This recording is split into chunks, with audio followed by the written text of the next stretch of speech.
Hadithi. Hapo zamani za kale katika mji mdogo wenye ukungu, kwenye kituo cha milima Mambo, anaishi mfanyibiashara ya kutengeneza saa mwenye kujitenga jina lake Elias. Saa zake zinajulikana kwa usahihi na uzuri wake, kila moja ikiwa ni kazi ya ustadi wa vigelegele na mikono ya dhahabu. Lakini Elias ana siri ya kutisha. Saa zake hazipimi wakati tu, zinawiba. Kila mshindo wa saa zake huchukua vipindi vidogo vya maisha ya wamiliki wao na kuweka kwenye chumba cha siri chini ya kituo chake cha kazi.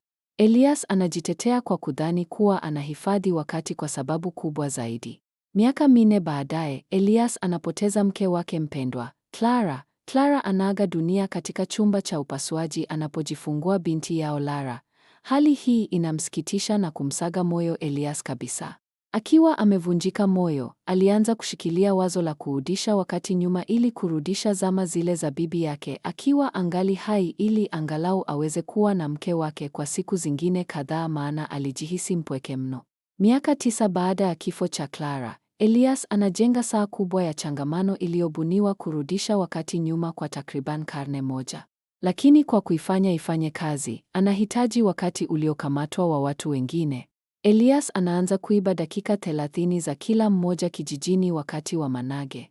Hali hii inaathiri pakubwa usingizi wa wanakijiji na wanalazimishwa kuamka mapema maana kuna pambazuka dakika 30 mapema.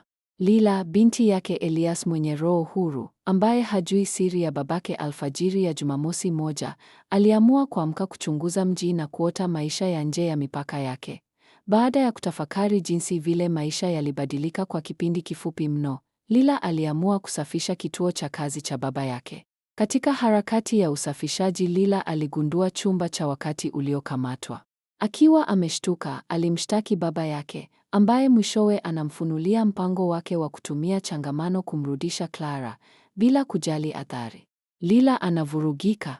Anatamani kumjua mama ambaye hakuwahi kumwona, lakini hawezi kuvumilia kusikia baba yake akichinja maisha ya watu wasio na hatia kwa ndoto yake. Wakati mji unapoanza kugundua uchovu wa kushangaza na kukumbuka kwa watu wake, Lila anakimbia dhidi ya wakati, kwa kweli, kumzuia baba yake. Anamshauri kuwa hawezi kubadilisha historia, lakini wakati wa sasa ni zawadi muhimu ya kulinda.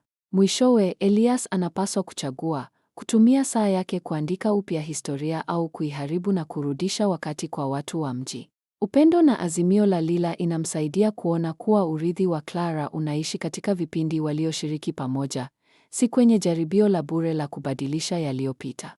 Elias anafahamu kuwa yaliyopita si ndwele tugange yajao na kuamua kuachana na azma yake. Anaamua kutumia wakati alionao kuishi na mwanawe kwa upendo kabla kifo hakijamchukua. Na huu ndio mwisho wa hadithi yetu. Nimekuwa wako Eli Masai. Kwaheri.